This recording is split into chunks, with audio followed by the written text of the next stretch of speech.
नमस्कार जय जगन्नाथ। मु आपन को कही ना समय बहुत मूल्यवान आ बलवान कहीं कहूँ आज आपण मान को उदाहरण देखी। हेई देखंतु आज्ञा मो हाथ रे कौन अच्छी लेंबू आज्ञा लेंबू। आपण भावुथे लेंबू तो समय कौन बदली जाइछि आज्ञा। बास्ना कमीनी, आकार कमीनी, रंग कमीनी कि स्वाद भी कमीनी आज्ञा। कमी जाइछि आज यार मूल्य काहीकि जानती ना समय बदली जाइछि। तो जीवन ने गोटे कथा मन रखतु आज्ञा।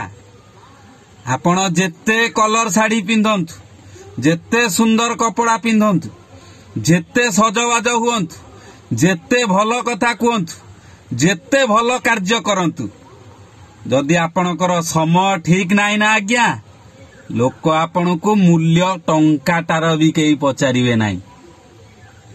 एई लेंबू आज्ञा एई लेंबू आज जणिए बंधु मते मागणा रे देई गले। तांकरी ठारू मु दिने 7 टंका गोटा को 7 टंका देई किनिथिली। आज समय बदली जाइछि जा सहित आर मूल्य 7 पैसा भी नाही। तेणुकर सबु बेले मन रखिबा आज्ञा समय होउछि मूल्यवान। आज मागणार जिनिसटाकू दिने 7 टंका करि देथिला, आज 7 टंकार जिनिसटाकू मागणा करि देछि।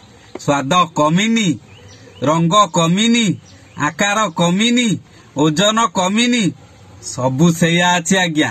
केवल फरक एतिकी समय बदली जाइछि।